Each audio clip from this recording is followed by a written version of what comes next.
guys, it's Ariana. Welcome back to my channel. So my makeup today is absolutely crazy because I was testing out some Halloween makeup and I figured, you know what, I might as well just come on here and read some scary stories in my Halloween makeup. So I look scary because I was trying to, and the makeup that I was trying to do is kind of like a skull look and it didn't really turn out, so I ended up just putting on some regular lipstick and then just coming on here anyway. So that's why this makeup looks absolutely weird, because it was for Halloween. So happy spooky season. And you probably won't like this makeup because it's not like an everyday look, but it is what it is. We're leaving it on and we're dealing with it first day.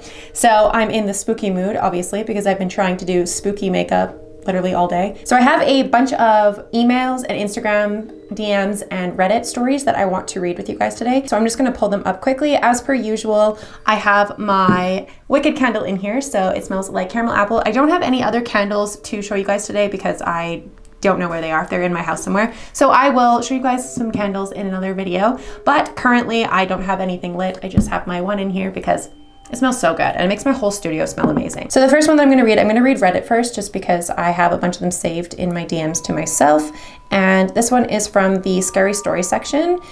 And it is from the Reddit author Poke Freak Blue. This one is titled, "This is why I refuse to go outside while it's dark." This event took place around 6:30 yesterday morning. It was still dark out and I had to take the dogs out before school. I was walking around the yard and I turned to my right and see a pair of yellow eyes. I think nothing of it and I think it was a deer, until it made that awful noise. That awful, high-pitched screaming noise. I started to panic, trying to convince myself that it was just a deer trying to get me to go away or something. So I make a noise back, trying to get it to leave. And to my horror, I watch as it stands up. It stood up to be around 7 feet tall, and it seemed to wheeze with every breath. It started to walk slow, heavy steps. I just couldn't bring myself to move. I was terrified. I then came to what was happening. At that moment, I ran towards the door leading into my garage. Its footsteps were quick, yet still very heavy. As soon as I was in the garage with the dogs, I turned around, slammed the door, and locked it. I tried looking out the little window on the door. Nothing, or so it seemed.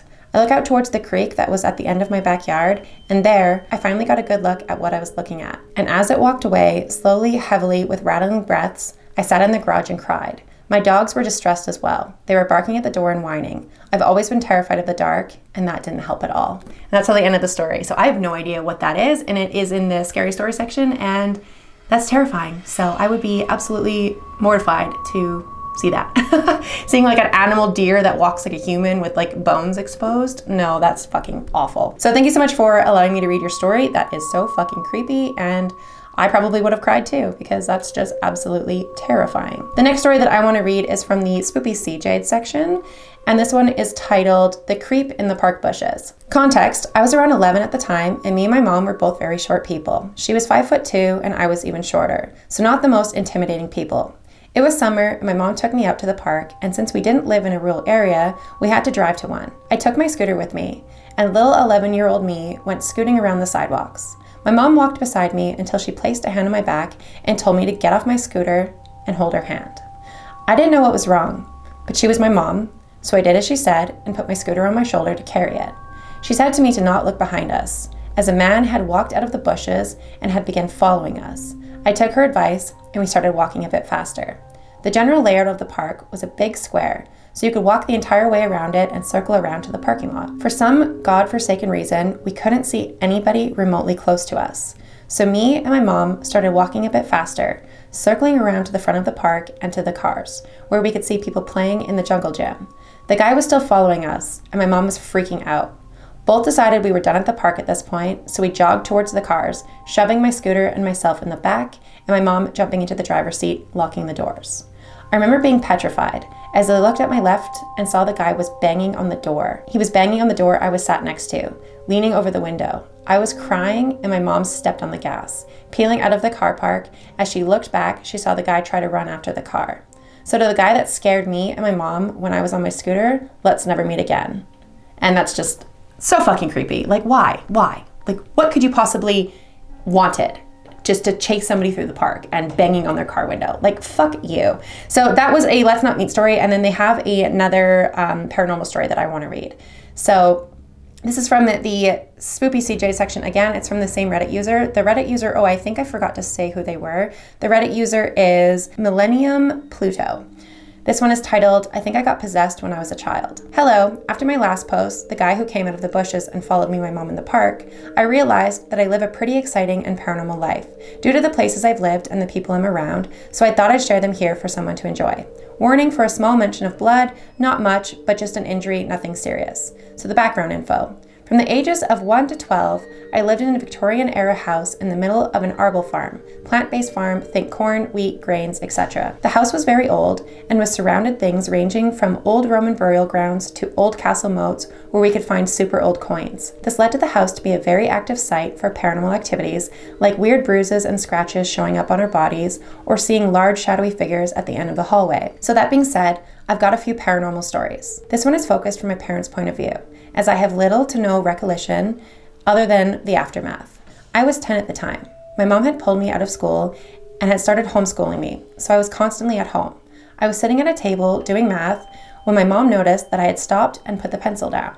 She came over to me thinking that I was simply been having problems with the question when I had apparently turned to her, looked her dead in the eye, and asked her, "Who are you?"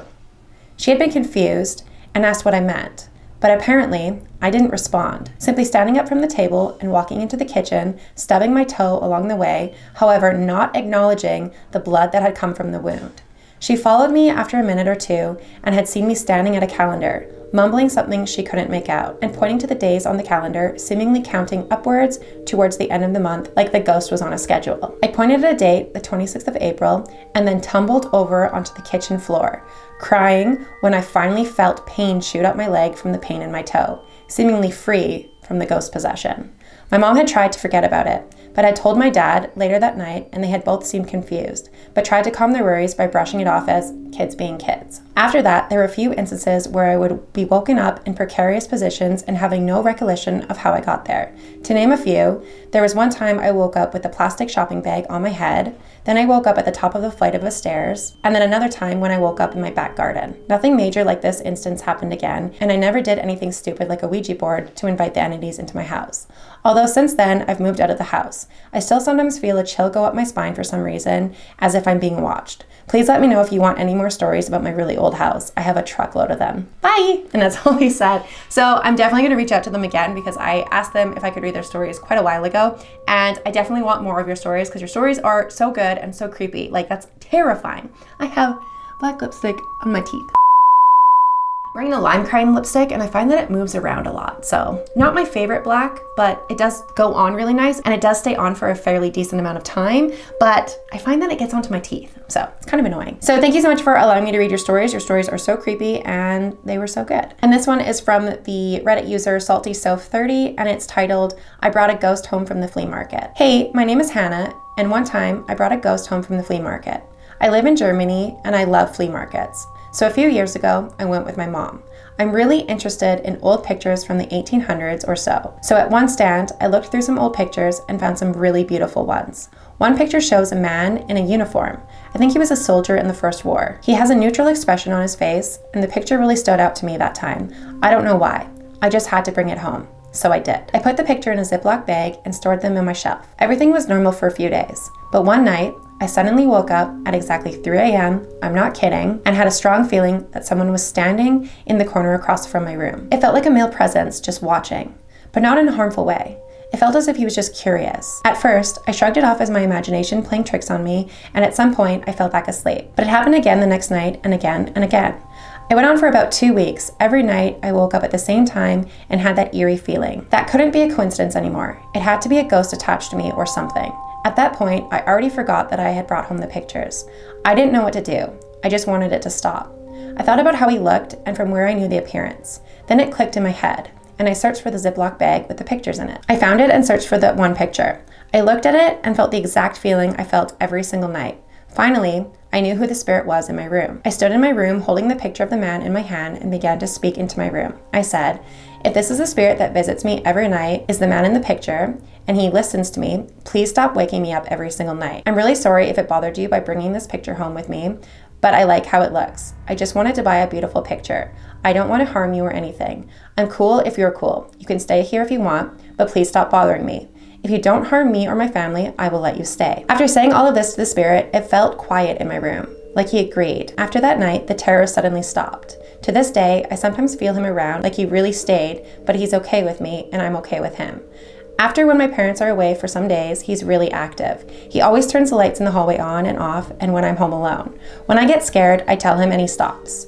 I wish I knew his name, but I think I will never know. I still have the picture in my shelf, and from time to time, I look at it and feel less scared and worried. So yeah, that's basically the story of how I brought a ghost home from the flea market. I hope you liked it, and if you have any questions, feel free to ask. Have a nice day. Bye!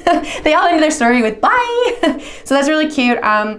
That's really scary that you brought a ghost home from the flea market. I'm glad that it worked out and it wasn't like a ghost that is like trying to hurt you or like anything else, but it's so scary that like when your parents aren't home, he's more active. Like that's really creepy. I would be really, really frustrated if I had a ghost constantly turning the lights on and off because like that costs money. Please don't do that. So thank you so much to SaltySoph30 for allowing me to read your story. That is really creepy and I hope he does not cause you any harm because that's terrifying. So I'm gonna go over to my Instagram DMs. I have a couple DMs from a few of you guys that I want to read. My God, the fruit fly is back. That's so great.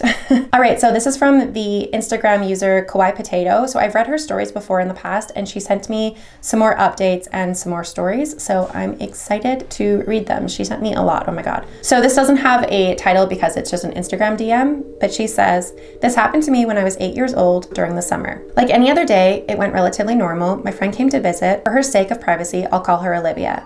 We hung out inside for a bit while my mom cooked us some lunch afterwards. We decided to go outside and play with some chalk. We were doodling around for a good 45 minutes, maybe an hour at that point, when our neighbor on the upper apartment came out and called for me. We didn't know who she was talking to, so both Olivia and I turned to look at her. For reference, I knew she lived there, but she hardly ever came out. She was well into her mid or late 60s at this point, and this happened back in 2004. I was weirded out, like I said. She normally doesn't come out. When she did, she avoided talking to anyone, literally as if we were plagued. She looked at my friend and said, no, not you, the other girl. She proceeded to ask if my mom was still doing cleaning. My mom used to clean banks and houses back in the day. I answered yeah, feeling weird again. She didn't talk to us, but I didn't know maybe she had paid more attention than we thought. Can I talk to her, she asked. At that point, I knew I'd have to translate as my mom didn't know English. I went and got my mom. It's when I found out she had been told by the office that she needed to clean out her apartment if she didn't want to get evicted. Apparently, the downstairs neighbors were complaining about bad smells coming out of her place. My mom agreed, didn't thinking it was going to be too bad. She was used to cleaning houses bigger. When I say we were surprised to see what was inside the apartment, I mean we were shocked. She had more cats than she really could have litter boxes for. They were uncleaned and there was cat filth everywhere, not to mention piles and piles of trash. You couldn't see the floor. I don't know what we were stepping on, but it wasn't the floor. Everything went pretty normal, if you could really call that whole experience normal. Anything that was packaged or untouched by cat pee was kept. Came across this weird board game, we got excited to say the least. But the more Olivia told me, I didn't know what it was. It was about 6 p.m, and being curious girls with a new board game, we were excited to try it out, and she explained more or less how to use it. We put our hands on the planchette, and she pretty much took over and asked the first question. Is someone here with us? The planchette didn't move for a few seconds. She was about to say something else when it slowly started moving to yes. Although I had some paranormal experiences previous to this, I was convinced she was messing with me. I didn't really understand how a board game was supposed to summon a ghost. She looked at me and I looked at her, pretty sure we were both thinking the other one was playing around, and she asked her next question. Are you good? Again, a bit of time passed and the planchette moved to the middle of the board. I looked at her wondering what the hell that meant, and she repeated herself again with no answer. She then proceeded with, what do you want? Again, time seemed to stand still. There was this weird creepy feeling in the air. I remember it was getting difficult for me to breathe and it slowly started moving H-E-R. That's all it spelled over and over again until it stopped moving suddenly and the planchette moved to the middle of the board. And suddenly, very, very violently started doing figure eights. I started to feel very nauseous and took my hand off and ran to the bathroom. Olivia came into the bathroom to check on me, looking freaked out and telling me that she had the planchette was still doing figure eights on its own now. That's when we heard the door open and my cousin yelled my name and my mom's. When she saw Olivia coming out of the bathroom, obviously distressed, she asked what had happened. We told her, and she was very upset, to say the least. She went on a tangent about how that's not a game for children and no one should mess with anything like that. I'll ask you to remember that. As she was going off, my mom walked in and asked what was going on. My cousin proceeded to tell her, and now we had two adults mad at us, telling us we were giving ourselves nightmares and scaring each other for no reason. My mom put the Ouija board in the closet, saying she would be tossing it out the next day. At the time, I slept with my mom whenever my dad was out of town, so I slept in the side by the wall. Keep in mind, there was no sharp objects, nothing that could have hurt me whatsoever. Also, warning, it's pretty bloody and I'm not sure how well I'm going to describe this, but I did want to give a warning. At some point, my mom wakes up to the sound of someone choking and she immediately turns on the light to see my face covered in blood, all coming from what looked like was from my eye socket. She went with the worst case scenario, thinking I'd poked my eye out somehow, and at this point, she was freaked out. The whole house was up, and she looked down at me examining to see if I had more cuts, and apparently I was also bleeding from my hand. She took me to the bathroom to clean up the wounds, just to see how bad it was, and noticed my eye was okay. But I had a cut on my eyebrow, and the cut on my hand was pretty deep. My friend had scratches on her hands and cheeks and chest, but otherwise was okay. My mom called her mom to pick her up to let her know we needed to go to the hospital. I needed stitches on my hand, and I don't know what kind of medical glue was used on my eyebrow to shut it. The hospital asked questions, and we told them as much as we really could. We left out the part about the Ouija board. Over the next couple of days, things didn't feel right around the house. It felt heavy, and it felt uncomfortable to be there. I felt uncomfortable in my own home. My mom was doing some cleaning around when she found the Ouija board in the closet, only in a different place underneath some blankets. She freaked out and tossed it out again. Things felt okay, and then again, the same dread was felt around the apartment. My mom again looked in the closet, thinking that there was no way that she was going to see the tossed out Ouija board. But that night, my cousin got caught trying to sneak in the house, and the reason that my mom was so upset is because she had that damn Ouija board in her hands. She went through the damn trash to get the Ouija board, but my mom said that there was something weird about my cousin. She said she looked like she was sleepwalking, because my cousin was unresponsive and just had this blank stare. She took the Ouija board out of her hands, took my cousin to the room, put the board in her car, and tossed it. I don't know where, but the third time was the charm. It never came back. So that's really creepy that the Ouija board just kept coming back, and then you've actually found out that your cousin was going and finding it and getting it, and it wasn't actually your cousin doing it. That is so freaking creepy. So I think this is where I'm gonna end the video here. My house is a little bit too loud right now, and I want to get this video uploaded and edited as soon as possible. Plus I wanna take this makeup off because it's kind of bothering me. So thank you so much for watching this video. If you guys did enjoy this video, please make sure to give it a big thumbs up. Don't forget to hit the subscribe button down below for more content like this, and I will see you guys at the next video. Bye.